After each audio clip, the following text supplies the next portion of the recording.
Hi everyone, it's Kristi. Welcome back to my channel.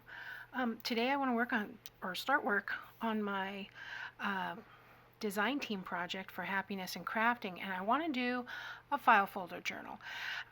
As I mentioned before, I just want to do kind of a back to basics kind of thing for January.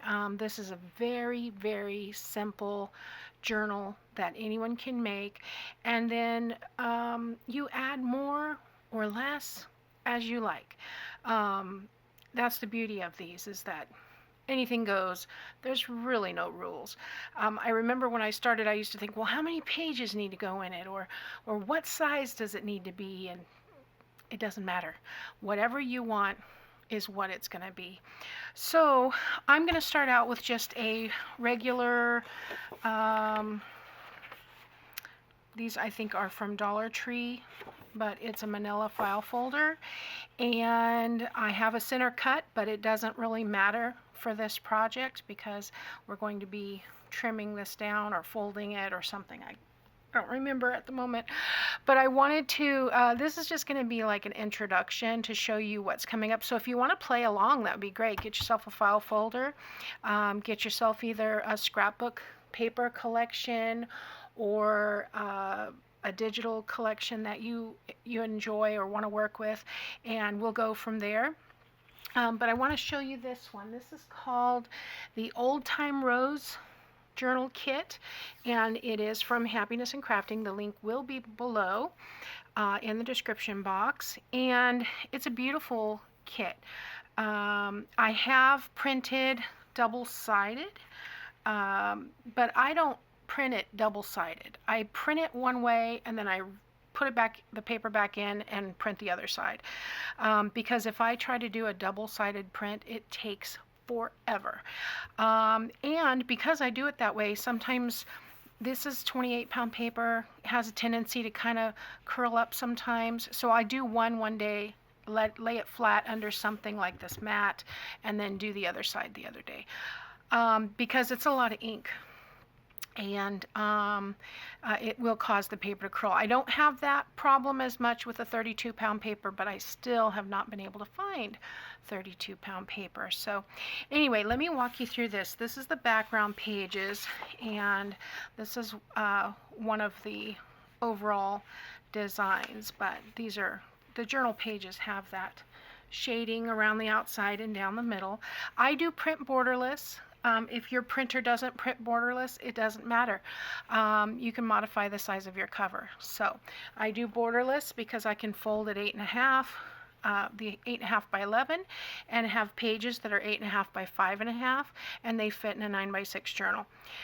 So this is the, these are not in order by any means, but I have printed on the back, nice little clock. Beautiful roses. You know me, pink and roses, I'm there.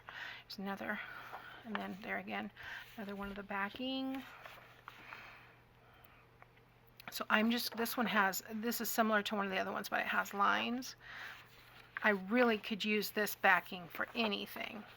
It's like a coffee dyed, splattered background. And there are only two in here.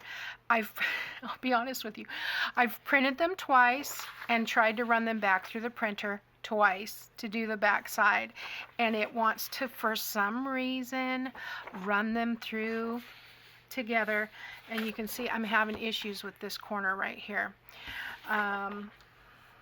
So anyway, it doesn't want to load properly for that second side sometimes, and like I said, most of the time I don't have any issue, but every once in a while it's temperamental. So this is one. It loaded this page and this page together, so neither one of them have a complete background, but we'll use them anyway. We'll figure out something to do with those. Maybe I'll put them together and make pockets. All kinds of things you can do. Now these are the ephemera pages. I have also printed on the backs of these, but this is very light, so you can, you can still journal on the backs of those. But here's one with tags, some corner tucks, and a little oval.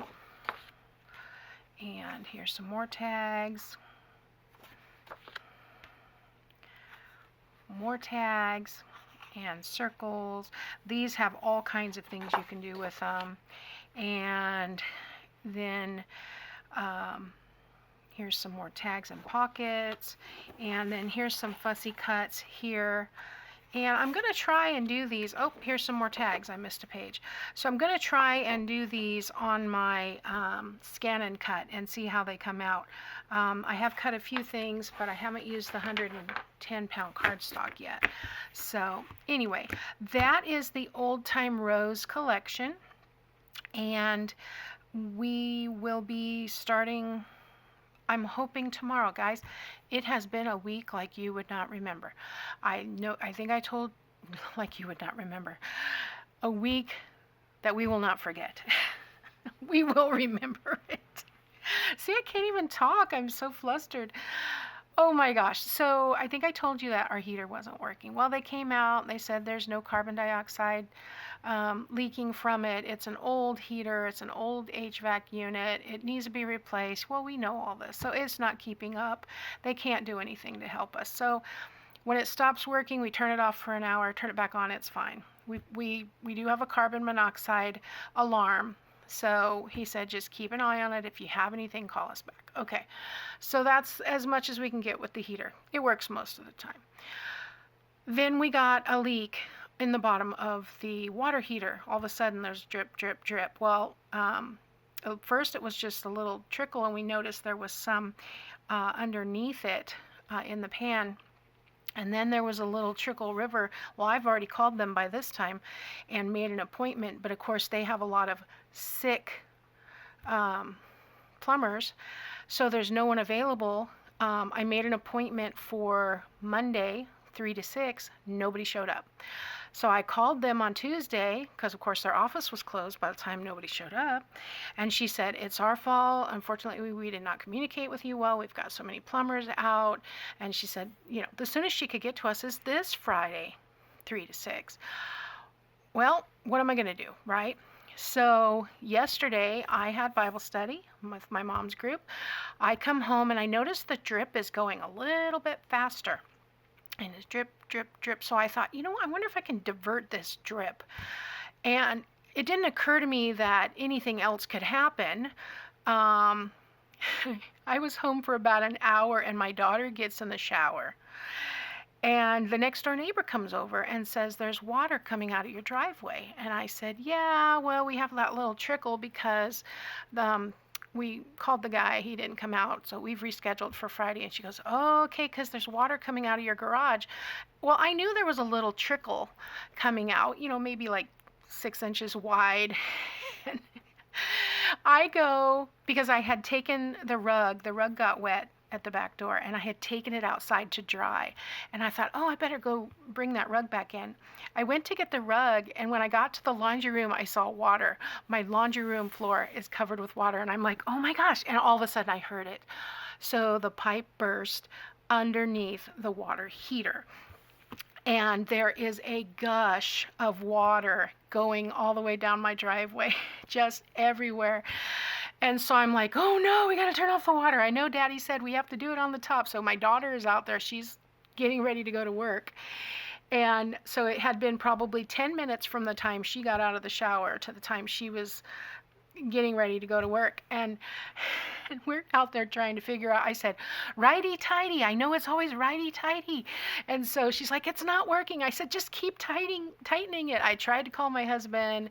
He was out of range, and I was like, okay, I don't know what to do. I'm going to Google it. I couldn't get anything to Google. I got a YouTube video, and of course they wanted like, subscribe, and all that stuff, you know, that you're supposed to do that I always forget to do on my videos.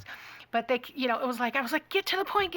So I'm trying to fast forward. Then I get, you know, anyway, we got it off. And then I was like, well, it's a gas water heater. I don't think we should. And she goes, yeah, it's kind of clicking. So I called the plumber and I said, is there any way you can get somebody out here today?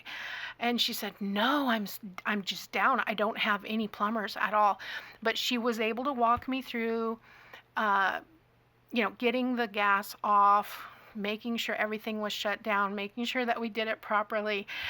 And it was hilarious. I figure it's kind of like my daughter and I were like Lucy and Ethel out there. And I don't handle situations like that as well as I used to.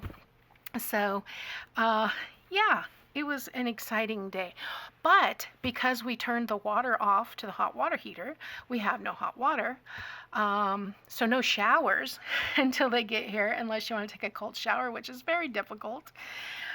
In the winter, why does this stuff always happen in the winter? Why couldn't this have happened in the summer? We could have just, gone outside and showered with the hose or whatever, but can't run the dishwasher because it runs off the hot water. I thought, why does it run off the hot water? Because there's a heating element in it.